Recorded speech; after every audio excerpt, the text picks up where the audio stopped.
Hello friends, welcome to DKV tutorial. How are you friends? Are you okay? Okay students, as you know I am teaching you the 11th class chemistry chapter, chemical bonding and molecular structures. Previous videos में मैंने आप लोगों को बताया हुआ है कि octet rule क्या होता है, पोलैरिटी इन कोवलेंट बॉन्ड क्या होता है, हाइड्रोजन बॉन्डिंग क्या होती है. अगर आप लोगों ने मेरे पहले वाले वीडियोस को नहीं देखा स्टूडेंट, देन प्लीज प्लेलिस्ट में जाइए और पहले उन वीडियो को देखिएगा. और हाँ, अगर आप मेरे चैनल पे नए आए हैं then please subscribe the channel and press the bell icon, जिससे आने वाले वीडियो का नोटिफिकेशन आपको सबसे पहले मिले. इस वीडियो में मैं आप लोगों को पढ़ाने वाला हूँ VSEPR theory. Okay, VSEPR theory को हम बोलते हैं valence shell electron pair repulsion theory. Balance shell electron pair repulsion theory. Okay, ये थ्योरी मेनली कंपाउंड की शेप के बारे में डिस्कस करती है कि हमें अगर कोई कंपाउंड गिवन है तो उसकी शेप अगर हमको बतानी होगी तो हम कैसे बताएंगे. इस थ्योरी की हेल्प से हम डिफरेंट कंपाउंड की शेप के बारे में बात करेंगे. ओके, तो स्टार्ट करते हैं. नाम याद करिएगा, VSEPR theory, balance, V stand for balance, shell electron pair repulsion theory. Okay, the first point of the theory is that कि कोई भी कंपाउंड का जो सेंट्रल एटम होता है, ओके, उसमें जो वैलेंस शेल में जो इलेक्ट्रॉन प्रेजेंट होते हैं उनमें क्या होता है, रिपल्शन होता है. Correct. First point of the theory is there is repulsion. कितने है? Amongst the electrons present in valence shell. Okay, valence shell of central atom. Central atom के जो वैलेंस शेल में इलेक्ट्रॉन होते हैं उनमें क्या होता है, रिपल्शन होता है. Okay, second point is that कोई भी कंपाउंड की जो शेप है या उसकी ज्योमेट्री है, it will depend on the valence shell electron pair.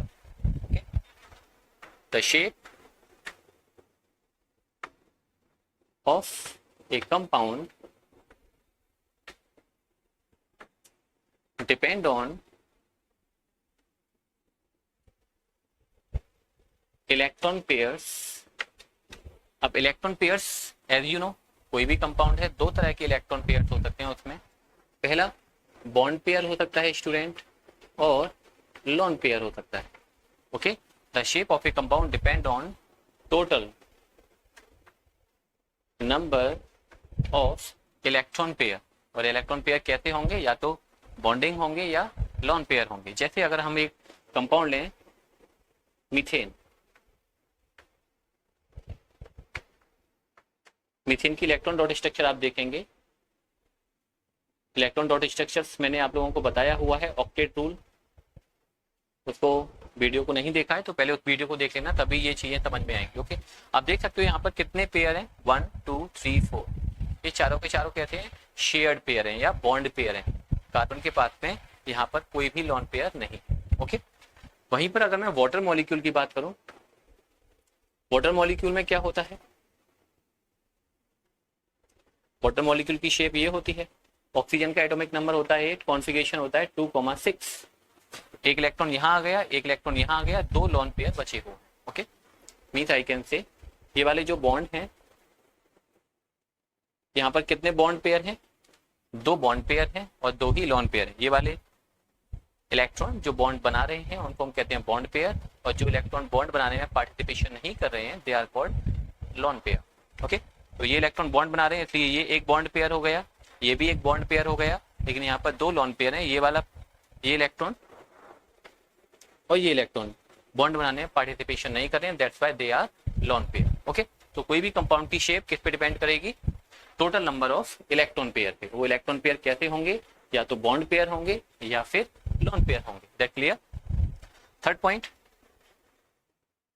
In electron pairs में क्या होता है, रिपल्शन होता है. करेक्ट, इलेक्ट्रॉन पेयर में क्या होता है, रिपल्शन होता है. पहले वाले पॉइंट में हमने आपको बताया है. अब इस रिपल्शन को मिनिमाइज करने के लिए आप सोचो, अगर कोई दो चीजों के बीच में रिपल्शन है तो क्या उसमें स्टेबिलिटी ज्यादा रहेगी, रिपल्शन होगा तो दूर दूर जाएंगे, स्टेबिलिटी कम रहेगी। और अगर रिपल्शन कम होगा तो स्टेबिलिटी ज्यादा रहेगी। तो समझो अगर कोई भी दो चीजों के बीच में रिपल्शन है तो वो क्या करेंगे, एक दूसरे से मैक्सिमम डिस्टेंस पे रहेंगे, जिससे रिपल्शन कम रहे और स्टेबिलिटी ज्यादा रहे। That clear? फिर समझो कि अगर कोई भी दो इलेक्ट्रॉन पेयर्स के बीच में रिपल्शन है तो वो क्या चाहेंगे कि they should arrange themselves at a maximum distance to minimize the repulsion and to increase the stability. Electron pairs अपने आप को कैसे अरेंज करते हैं? Electrons pair arrange themselves at far away from each other। एक दूसरे से कैसे अरेंज करते हैं? दूर दूर। so as to minimize repulsion, जिससे उनके बीच में जो रिपल्शन है वो कैसा रहे? कम रहे। ओके, पहला पॉइंट क्या कहता है वेस्पर थ्योरी का कि वैलेंस शेल में जो इलेक्ट्रॉन पेयर्स होते हैं उनके बीच में रिपल्शन होता है। सेकंड पॉइंट क्या कहता है कि जो शेप है, ज्योमेट्री है कंपाउंड की, वो किस पे डिपेंड करती है? Total number of electron pair पे। इलेक्ट्रॉन पेयर दो तरह के हो सकते हैं, आइदर बॉन्ड पेयर और लॉन पेयर।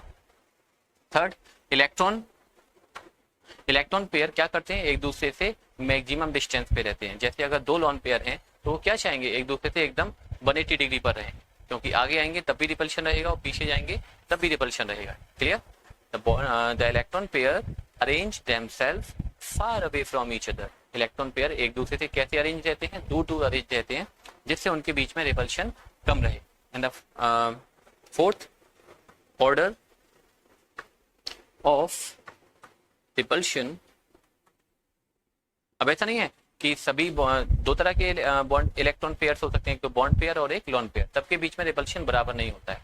सबसे ज्यादा परेशान करता है lone pair, means lone pair और लॉन पेयर के बीच का जो रिपल्शन होता है वो सबसे ज्यादा होता है। अगर किसी भी कंपाउंड में किसी भी कंपाउंड के सेंट्रल एटम पर दो लॉन पेयर हैं तो उनके बीच में रिपल्शन सबसे ज्यादा रहेगा।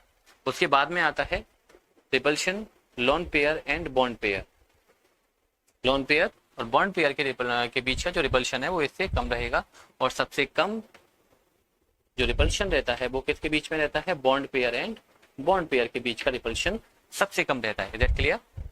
रिपल्शन समय बराबर नहीं होता है बॉन्ड पेयर में, लॉन पेयर में। सबसे ज्यादा रिपल्शन कहाँ देखने को मिलेगा? लॉन पेयर में, उससे कम लॉन पेयर बॉन्ड पेयर में, और सबसे कम रहेगा bond pair and bond pair. And the last point of this theory is that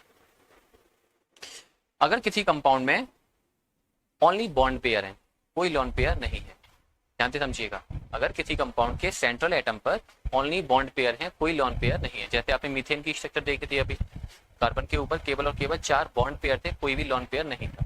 in that case the geometry और the shape of the compound is regular. Okay, if central atom have only bond pair, then shape of compound is regular। Okay, regular भी बोल सकते हैं, और एक और word है symmetrical. अगर किसी कंपाउंड के सेंट्रल एटम पर ओनली बॉन्ड पेयर हैं तो उसकी शेप कैसी रहेगी? सिमेट्रिकल रहेगी या रेगुलर रहेगी। But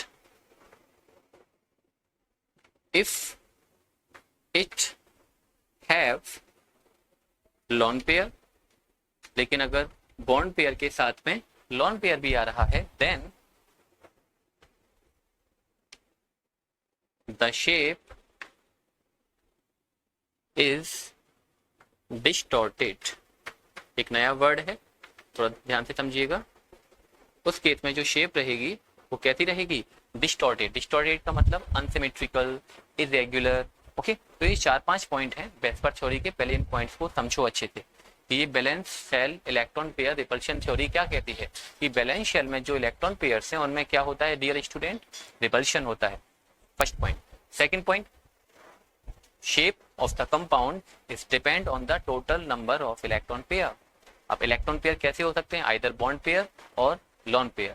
And the third point, electron pairs, definitely electron pair के बीच में रिपल्शन है, तो कैसे क्या चाहेंगे, अगर कोई भी दो चीजों के बीच में रिपल्शन है, then it will arrange themselves far away from each other so as to minimize the repulsion and increase the stability. Clear? Fourth point, the order of repulsion is, repulsion का जो ऑर्डर है वो सबसे ज्यादा lone pair में repulsion रहता है, उसके बाद में लोन पेयर बॉन्ड पेयर में रहेगा, और सबसे कम जो रिपल्शन रहता है वो बॉन्ड पेयर में रहता है. And the last point of the theory is कि अगर किसी कंपाउंड में ओनली लोन पेयर है, सॉरी ओनली बॉन्ड पेयर है, तो उसका जो शेप, उसकी जो ज्योमेट्री है वो कैसी रहेगी, रेगुलर रहेगी, सिमेट्रिकल रहेगी.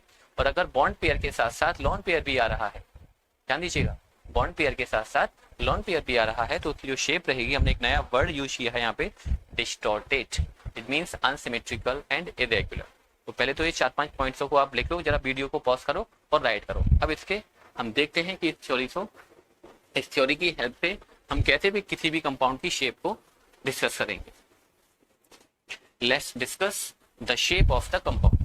ओके, कंपाउंड की शेप को डिस्कस करते हैं और इस थ्योरी के जो 5 पॉइंट हमने बताए हैं उनको और डिटेल में समझने की कोशिश करते हैं. सबसे पहला जो कंपाउंड है हमारे पास में वो है AB2 टाइप. ये AB2 टाइप का क्या मतलब है?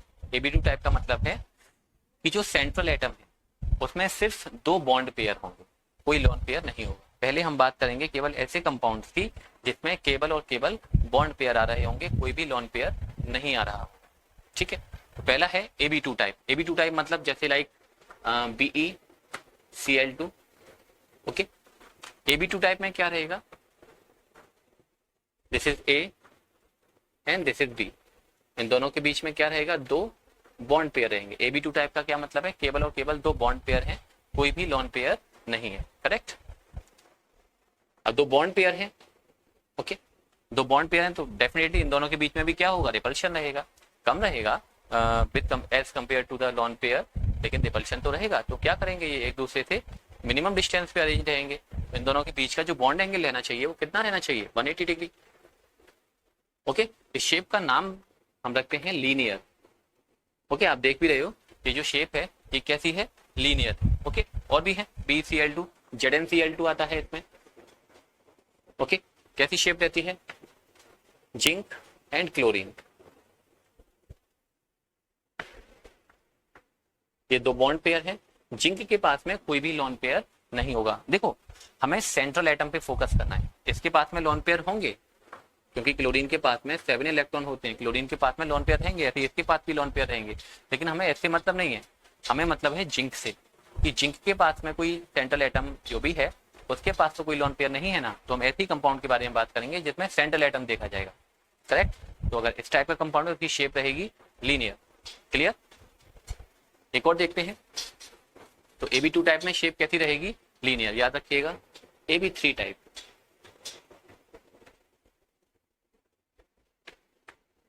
AB3 टाइप में क्या रहेगा, बात को समझ गए होंगे मेरे ख्याल से. एक सेंट्रल एटम है, उसके पास में 3 बॉन्ड पेयर होंगे, कोई भी लोन पेयर नहीं होगा. जैसे AlCl3. ओके, AlCl3 में क्या है, देखें, एल्यूमिनियम है, 1 क्लोरीन है, 2 क्लोरीन है एंड 3 क्लोरीन है. करेक्ट. सेंट्रल एटम के पास में कोई भी लोन पेयर नहीं होना चाहिए. As we all know, aluminium का एटॉमिक नंबर क्या होता है, एल्यूमिनियम का एटॉमिक नंबर होता है 13. कॉन्फ़िगरेशन होता है 2,8,3. Chlorine, chlorine and chlorine.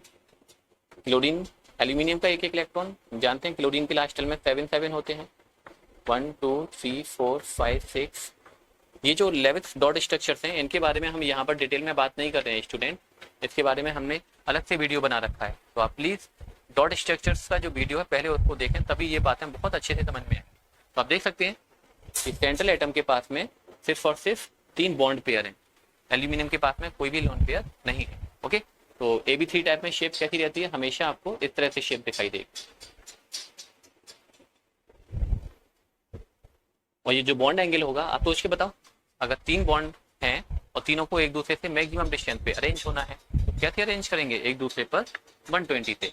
तो इस कंडीशन में जो बॉन्ड एंगल रहेगा वो कितना रहेगा, 120 डिग्री रहेगा, करेक्ट। और इस शेप को बोलते हैं, ये शेप एकदम प्लेनर होती है। प्लेनर से क्या मतलब है कि जैसे हमारे पास में ये प्लेन है, बिल्कुल तीनों बॉन्ड प्लेन में होंगे, कोई भी प्लेन के ऊपर और कोई प्लेन के नीचे नहीं होगा। जैसे आपने फैन देखा होगा, पंखे की जो विंग्स होती हैं, पंखड़ी होती हैं, वो एक दूसरे से कैसे अरेंज होती हैं, मैक्सिमम डिस्टेंस पर अरेंज होती हैं, कुछ ऐसी स्ट्रक्चर होती है। स्ट्रक्चर का नाम होता है स्टूडेंट, स्ट्रक्चर को बोलते हैं हम ट्राइएंगुलर प्लेनर, एकदम प्लेन स्ट्रक्चर है, दैट्स व्हाई इस वाली स्ट्रक्चर का क्या नाम होता है, ट्राइएंगुलर प्लेनर। तो याद हो गया, AB2 में शेप कैसी आती है, लीनियर, और अगर AB3 टाइप है तो शेप कैसी आएगी, ट्राइएंगुलर प्लेनर। अब देखते हैं AB4 टाइप है।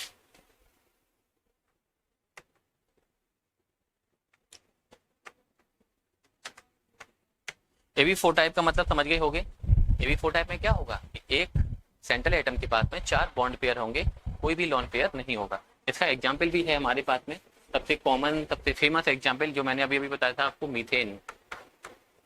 ओके, AB4 टाइप में। अब आप सोच रहे होगे सर AB4 टाइप है मीन्स 4 बॉन्ड पेयर हैं, तो सबको क्या करो, मैक्सिमम डिस्टेंस पे 90-90 पे लगा दो तो प्लेन में हो जाएंगे। लेकिन ऐसा नहीं होता बच्चों, यहाँ पर जो चारों बॉन्ड होते हैं 90-90 पर नहीं होते और प्लेन में नहीं होते। यहाँ पर जो 4 बॉन्ड होते हैं उनमें से 2 बॉन्ड तो प्लेन में होते हैं और बाकी 2 बॉन्ड एक प्लेन से बाहर होता है और एक प्लेन के अंदर होता है। कैसे, जैसे आप मैंने हाथ को देखो, ठीक है, हाथ पे, और ये देखो, ये 3 बॉन्ड दिखाई दे रहे हैं आपको, 1 2 एंड 3, और एक ये ऊपर।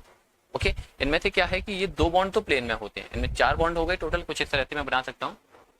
ये वाला बॉन्ड प्लेन में है, ओके, और ये वाला बॉन्ड भी प्लेन में है, एक बॉन्ड प्लेन से बाहर आ रहा है। ओके, अब मैं बोर्ड से बाहर तो बॉन्ड को निकाल नहीं सकता हूँ भाई, ये जो स्ट्रक्चर है 3 डायमेंशनल है और जो हमारा बोर्ड है वो 2 डायमेंशनल है, तो हमारी कुछ लिमिटेशन है कि हम 2D पर 3D शेप नहीं इतना परफेक्टली नहीं समझा सकते, लेकिन फिर भी कोशिश करते हैं। एक बॉन्ड प्लेन से बाहर निकाल, ये बॉन्ड प्लेन में है बिल्कुल, ओके, प्लेन से जो बाहर वाला बॉन्ड है उसको रिप्रेजेंट करने का एक तरीका भी है, हम ऐसे रिप्रेजेंट कर देते हैं कि ये बॉन्ड कौन सा है, प्लेन से बाहर। अब एक बॉन्ड मुझे प्लेन के अंदर दिखाना है, बोर्ड के अंदर। अब बोर्ड के अंदर कैसे दिखाऊंगा, उसको मैं ऐसे दिखा देते हैं, ओके, कुछ इस तरह से।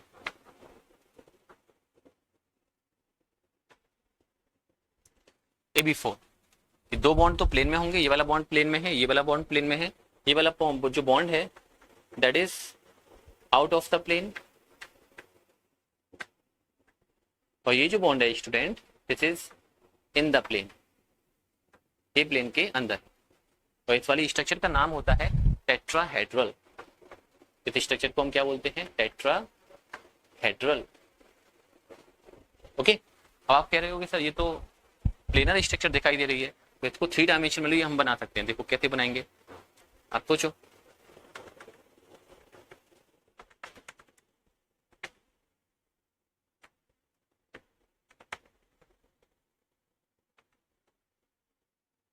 अब देखो, क्या ये स्ट्रक्चर एकदम 3 डायमेंशनल आपको दिखाई दे, एक पिरामिड जैसा दिखाई दे रहा है नीचे, और एक मतलब एक तो नीचे प्लेन में है और ऊपर से 4 बॉन्ड आ रहे हैं ये वाले, एक फेस ये वाला है। अब इसको ऐसे समझ सकते हो, ओके, इस शेप को क्या कहते हैं हम, टेट्राहेड्रल। तो अगर AB4 टाइप में है तो याद रखेंगे AB4 टाइप में जो शेप आती है वो कैसी आती है, टेट्राहेड्रल। और इन दोनों जो बॉन्ड एंगल होता है, ओके, ये जो बॉन्ड एंगल होता है it is 109 degree 28 minute. Okay, ये बॉन्ड एंगल होता है चारों एंगल के बीच का। जैसे ये शेप है आप देख सकते हैं कुछ इस तरह से। अब इन चारों बॉन्ड की लेंथ पहले तो बराबर होती है, मैंने आपको बताया था कि अगर I think the last point में बताया था कि अगर किसी भी कंपाउंड के पास में ओनली बॉन्ड पेयर है, कोई लॉन पेयर नहीं है, तो शेप कैसी रहेगी उसकी, रेगुलर। तो यहाँ पर आप देख रहे हो, यहाँ पर कोई भी बॉन्ड लॉन पेयर नहीं है, केवल और केवल बॉन्ड पेयर है, इसलिए ये शेप कैसी होती है, रेगुलर। रेगुलर से क्या मतलब है, ये चारों एंगल कैसे होंगे, इक्वल होंगे, सबके बीच का जो एंगल है वो सेम रहेगा, ये है रेगुलर शेप का मतलब कि सबके बीच का एंगल सेम रहेगा, बॉन्ड एंगल, बॉन्ड की लेंथ सेम रहेगी। ओके, तो AB4 टाइप में आप याद रखेंगे शेप कैसी होती है, टेट्राहेड्रल। कैसे बनाते हैं हमने आपको बता दिया, एक बार फिर से बता देते हैं कैसे बनाते हैं। जैसे मीथेन है, ये बॉन्ड प्लेन में है, ये बॉन्ड प्लेन में है, ये बॉन्ड प्लेन के बाहर है और एक बॉन्ड प्लेन के अंदर रहेगा। ओके, आप चाहो तो बेटर तरीके से समझने के लिए ऐसे ज्वाइन कर सकते हो। Okay, this is tetrahedral. Now AB5, AB4 type में याद रखेंगे। AB2 में कैसी शेप आई थी स्टूडेंट? लीनियर। AB3 में कैसी आई थी? Triangular planar. AB4 में कैसी शेप आई है? Tetrahedral. Now I am taking the example of AB5।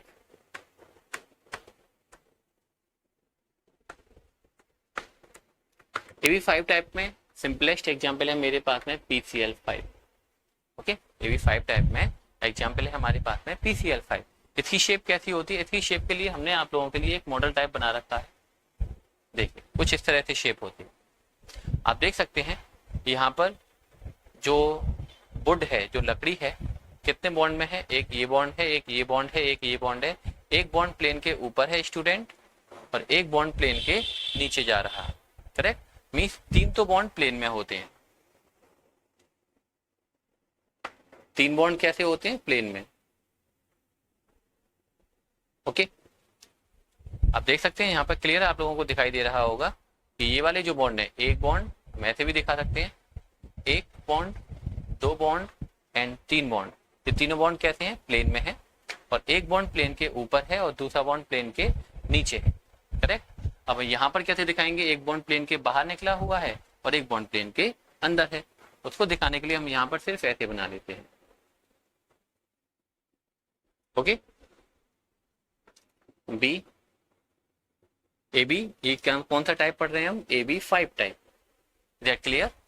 AB5 type में अब यहाँ पर सारे बॉन्ड एक जैसे नहीं है। आप देख सकते हो ये जो 3 बॉन्ड जो प्लेन में है, कौन से वाले? ये वाले।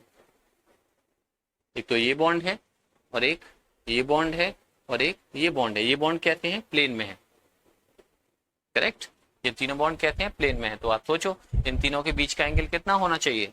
ये वाला एंगल कितना होना चाहिए? 120। भाई इलेक्ट्रॉन्स पेयर्स के बीच में क्या होता है? रिपल्शन होता है। उस रिपल्शन को मिनिमाइज करने के लिए इलेक्ट्रॉन पेयर कैसे अरेंज करेंगे? एक दूसरे से मैक्सिमम डिस्टेंस पर।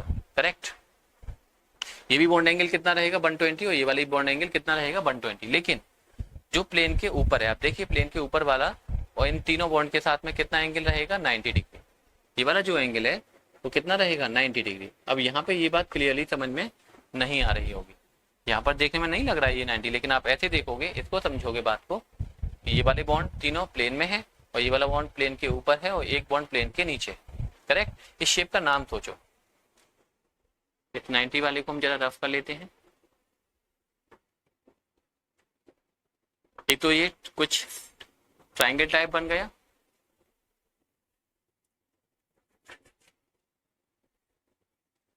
इसलिए नाम आया ट्रायंगुलर।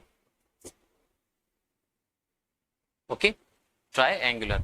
एक पिरामिड इसके ऊपर बना हुआ है। इससे आपको क्या करना है? इसको भी ज्वाइन करना है, इसको भी ज्वाइन करना है, इसको भी ज्वाइन करना है, सबको ज्वाइन कर दीजिए।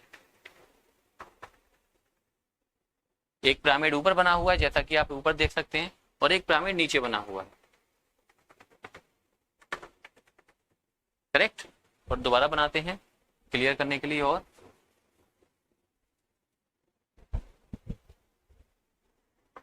ए प्लेन में, प्लेन में और प्लेन में, और इनको बीच का एंगल कितना होगा? 120, 120, 120, जैसा आप यहाँ पर क्लियरली देख सकते हैं स्टूडेंट। ओके, एक बॉन्ड प्लेन के ऊपर और एक बॉन्ड प्लेन के नीचे, सबको सबसे ज्वाइन कर दीजिए। इसको इससे भी, इससे भी और इससे भी। ये एक बन गया पिरामिड, और एक पिरामिड ये।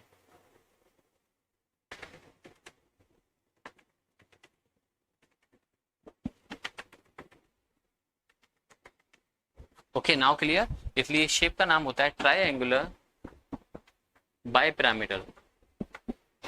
शेप का क्या नाम होता है? Triangular bipyramidal. करेक्ट, क्यों? क्योंकि एक ट्रायंगल बना हुआ है जैसा कि आप देख सकते हैं, जो प्लेन में है, एक बॉन्ड प्लेन के ऊपर, एक बॉन्ड प्लेन के नीचे। सबके बीच का एंगल एक जैसा नहीं है। जो प्लेन में है उनके बीच का एंगल 120, 120, 120 है। जो प्लेन के ऊपर है, जो प्लेन के नीचे है, उसका बॉन्ड एंगल इन सबके साथ में कितना है? 90 डिग्री। करेक्ट, आगे बात समझ में कि कैसा होता है आप देख लीजिए। थोड़ा पास से भी दिखा सकते हैं। इस शेप को हम क्या कहते हैं? ट्रायंगुलर बाइपिरामिडल, क्योंकि एक ट्रायंगल बना हुआ है और उसके ऊपर एक पिरामिड ऊपर है और एक पिरामिड नीचे। इस शेप का क्या नाम होता है? Triangular bipyramidal. ये एंगल 120 है लेकिन ये वाला एंगल 90 रहेगा, सबके साथ में 90 रहेगा। एक और बात बच्चों, यहाँ पर एक बात बहुत इंपॉर्टेंट हम बताते हैं, यहाँ पर ध्यान रखिएगा। जो प्लेन के ऊपर वाला एंगल है उनको बोलते हैं हम जो प्लेन में एंगल है उनको बोलते हैं हम कोएक्सियल। जो प्लेन में बॉन्ड हैं तीनों 120 वाले उनको बोलते हैं हम कोएक्सियल, और जो प्लेन के ऊपर है उनको बोलते हैं हम इक्विटोरियल। बॉन्ड का क्या नाम होता है? Equatorial bond. इसका क्या रीजन है? मतलब रीजन क्या, नाम है इक्विटोरियल एंड कोएक्सियल। जो बॉन्ड प्लेन में है दे आर कोएक्सियल, जो प्लेन के ऊपर प्लेन के नीचे है वो इक्विटोरियल। जो प्लेन के ऊपर और प्लेन के नीचे वाले बॉन्ड है ना, जैसा कि मैंने आपको दिखाया था, जो प्लेन के ऊपर और प्लेन के नीचे वाले बॉन्ड है ये बॉन्ड थोड़े से बड़े होते हैं। आप देख भी सकते हो इन बॉन्ड की जो लेंथ होती है वो इन वाले बॉन्ड के कंपैरिजन में थोड़ी बड़ी होती है। सारे बॉन्ड बराबर नहीं होते हैं, ध्यान रखिएगा।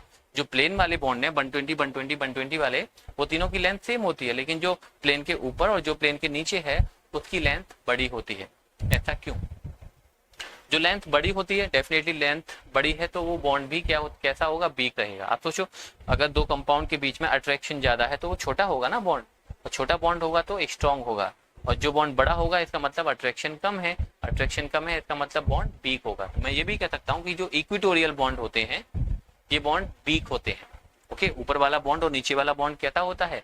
वीक होता है, लेकिन जो बॉन्ड प्लेन में है ये बॉन्ड स्ट्रांग होते हैं। तो यही रीजन है कि जब हम PCl5 को थोड़ा सा गर्म करते हैं तो तुरंत उसमें से क्लोरीन के 2 एटम अलग हो जाते हैं और PCl3 बन जाता है। ओके, PCl5 को हम गर्म करते हैं तो क्लोरीन गैस अलग हो जाती है, PCl3 बन जाता है। ऐसा क्यों? क्योंकि ये वाले जो बॉन्ड हैं, जो प्लेन के ऊपर और जो प्लेन के नीचे बॉन्ड है वो कैसे होते हैं? वीक होते हैं। अब इसका रीजन फिफ्थ एक पॉइंट में मैंने बताया था, इलेक्ट्रॉन पेयर के बीच में क्या होता है? रिपल्शन। तो मुझे बताओ जरा सोच के, रिपल्शन सबसे कम किसके बीच में रहेगा? जो प्लेन में बॉन्ड है उनके बीच में, या जो प्लेन के ऊपर और जो प्लेन के नीचे? भाई इन तीनों बॉन्ड के बीच का एंगल कितना है? 120। जो प्लेन वाले एंगल है कौन से वाले? ये वाले। इनके बीच में एंगल 120 है तो डेफिनेटली इलेक्ट्रॉन पेयर दूर दूर है तो रिपल्शन कम रहेगा। लेकिन जो एंगल 90 है, ओके, ये इस वाले बॉन्ड का और इस वाले बॉन्ड के बीच का एंगल कितना है? 90। इनके बीच में तो रिपल्शन थोड़ा सा ज्यादा रहेगा। बात को समझ गए? नहीं समझ गए? जो एंगल 120 पर है उनके बीच में रिपल्शन कम है, स्टेबिलिटी ज्यादा है, बॉन्ड स्ट्रॉन्ग है, छोटा है। लेकिन जो 90 वाले एंगल हैं वो थोड़े से बड़े होते हैं। क्यों? क्योंकि उनके बीच में थोड़ा सा रिपल्शन ज्यादा होता है, जिसकी वजह से बॉन्ड वीक होता है। रिपल्शन ज्यादा होने की वजह से बॉन्ड वीक होता है और इजीली ब्रेक भी होता है। तो ये बात ध्यान रखना, वीक बॉन्ड थोड़ा बड़ा होगा इसलिए ये बॉन्ड भी बड़ा होते हैं, और जो 120 वाले बॉन्ड हैं वो छोटे होते हैं। तो ये बात हुई AB5 टाइप में। याद रखेंगे AB5 टाइप में शेप कैसी आएगी? Triangular bipyramidal. अब बात करते हैं AB6, ये लास्ट टाइप होगा, AB6 टाइप।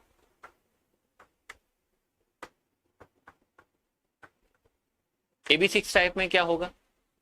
AB6 टाइप का एग्जाम्पल है मेरे पास में SF6। ओके, इसमें कैसे अरेंज होते हैं?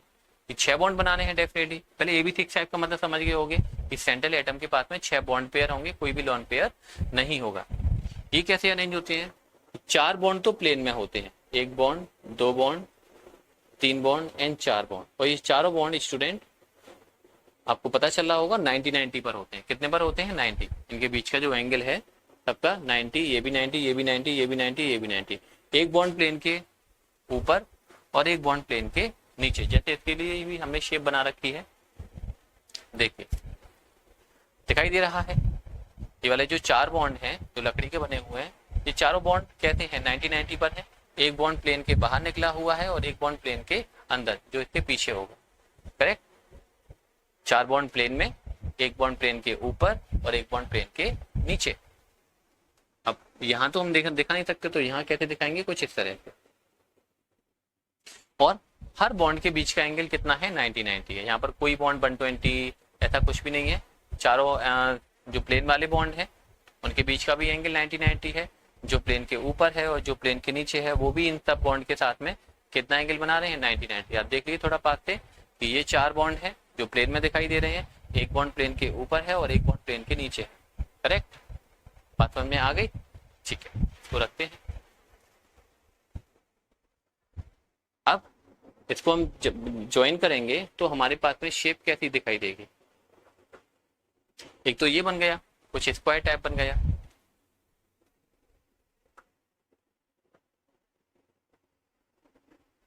अब जो ऊपर वाला बॉन्ड है उसको, जो एटम है, इसको सबके साथ में ज्वाइन कर दो।